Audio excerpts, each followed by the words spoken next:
Bismillahirrahmanirrahim. Assalamualaikum warahmatullahi wabarakatuh. Nah, jadi pada hari ini kami akan mempresentasikan tentang program PKM kami yang berjudul Potensi Limbah Abu Layang atau Coal Fly Ash sebagai koagulan cair dalam pengolahan air gambut. Jadi PKM ini disusun oleh saya sendiri, Muhammad Faisal Akbar, dan teman saya Abdul Rauf. Ya.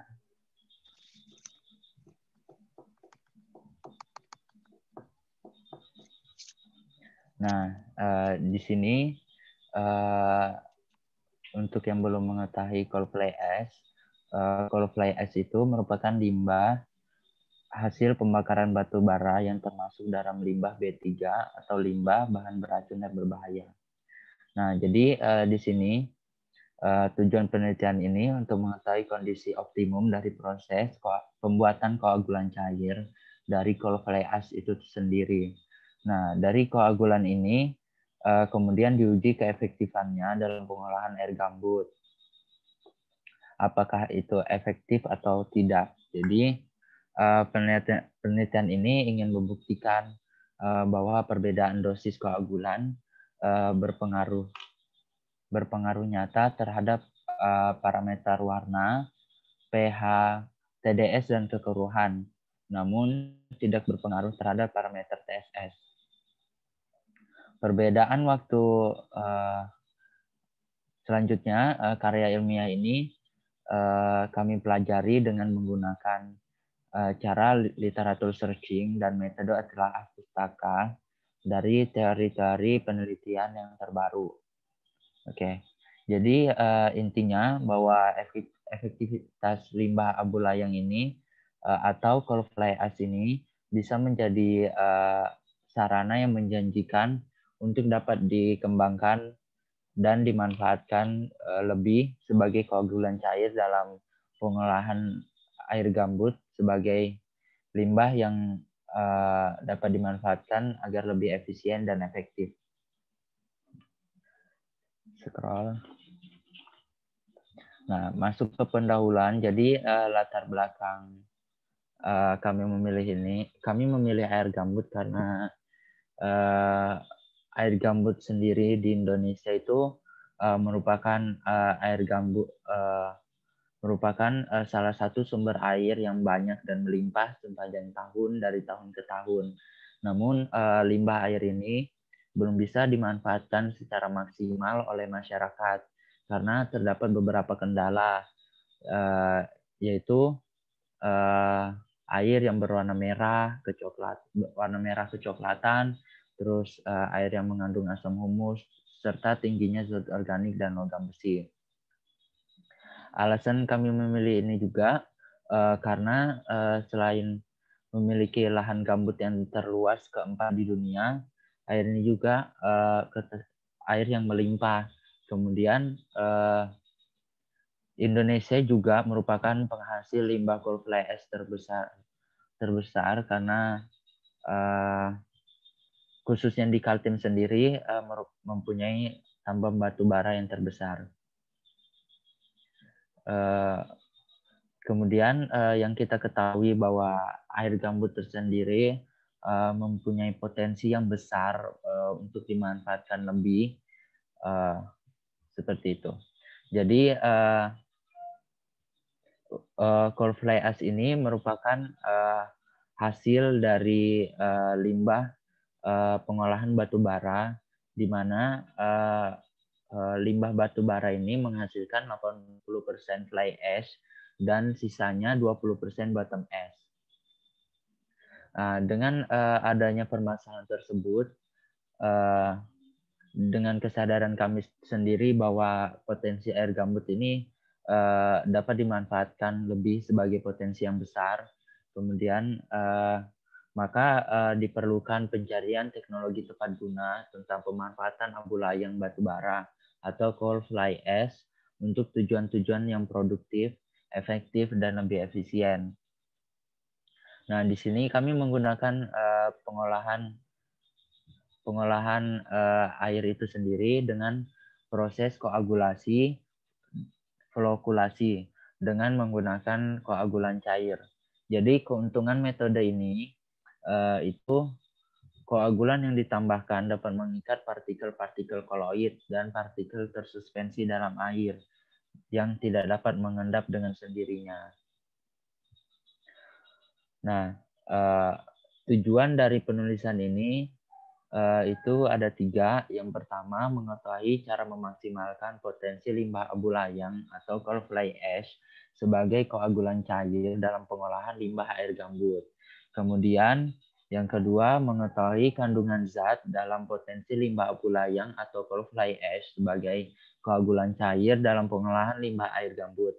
Dan yang terakhir, untuk mengatasi permasalahan yang dihadapi terkait limbah abu layang cold fly ash sebagai koagulan cair dalam pengolahan limbah air gambut.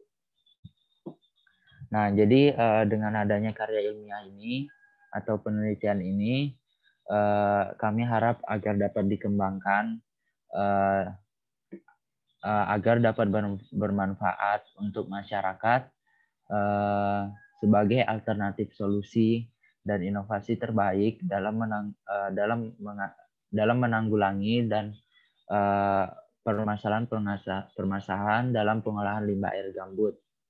Kemudian untuk lembaga kesehatan melalui karya ilmiah ini kami harap dapat dimaksimalkan sebaik mungkin agar dapat digunakan sebagai salah satu cara menanggulangi ataupun dapat diharapkan untuk mengurangi atau memanfaatkan dengan sebaik mungkin limbah B3 pada suatu limbah batu bara.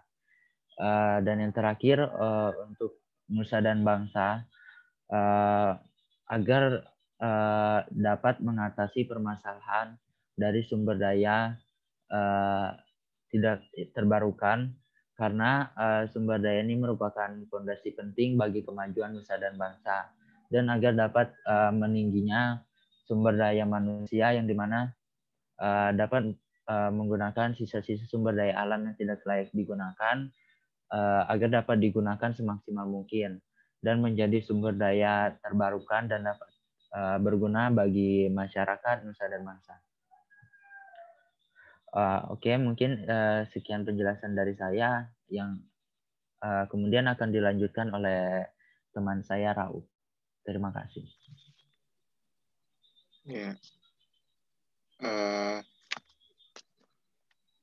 Pada gagasan ini, air gambut yang dimana sumber daya alamnya sangat berlimpah, tetapi penggunaan yang tidak produktif dan tidak secara maksimal.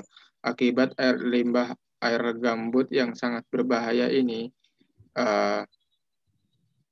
dan juga cold fly ash yang sekitar 80% dan 20% tersedia akibat pembakaran menyebabkan potensi besar limbah B3 yang sangat berbahaya.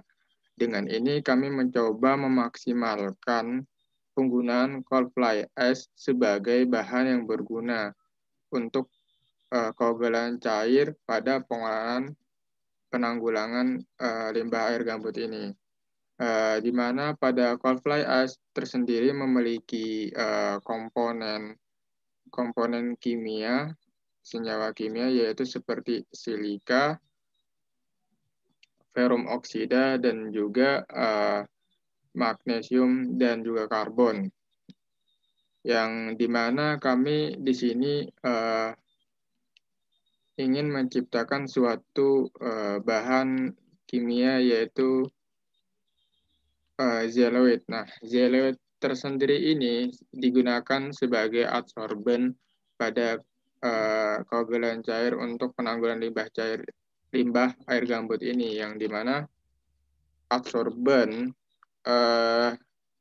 melakukan metode secara koagulasi dan flokasi yang dimana untuk menyerap partikel-partikel koloid yang ada pada air limbah gambut ini. Di mana secara analisis penggunaan bahan baku zeolite ini diperlukan perbandingan yang harus benar-benar sesuai. Dengan hal ini kami dapat menggunakan bahan baku zeolite yang berasal dari coal fly ash ini sebagai testing pada warna, pH, TSS, dan TDS pada air limbah gambut ini.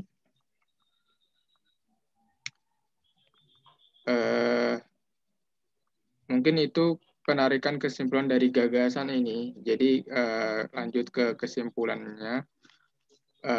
Pada kesimpulan ini, jenis koagulan cair dengan pelarut asam sulfat atau H2SO4 pada dosis dan waktu pengadukan yang sama bekerja lebih efektif dalam meningkatkan kualitas air gambut dibandingkan dengan jenis koagulan cair dengan pelarut asam klorida atau HCl.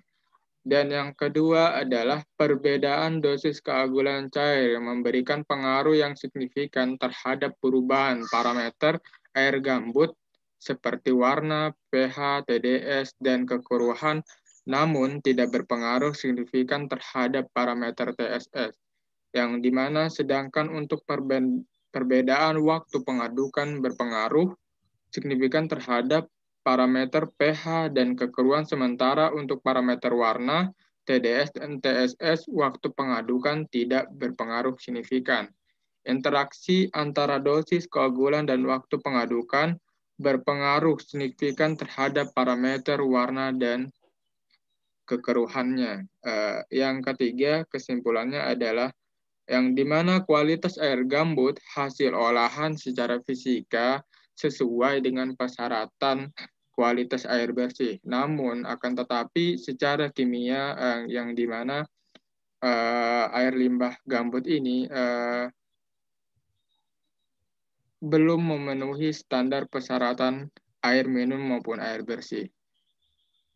Dan pada kesempatan ini kami berdua mengucapkan terima kasih kepada semua pihak yang membantu dalam pelaksanaan penelitian ini, maupun kami dari searching dan juga literatur yang kami dapat. Mungkin ini saja dari kami berdua. Sekian. Wassalamualaikum warahmatullahi wabarakatuh. Waalaikumsalam warahmatullahi wabarakatuh.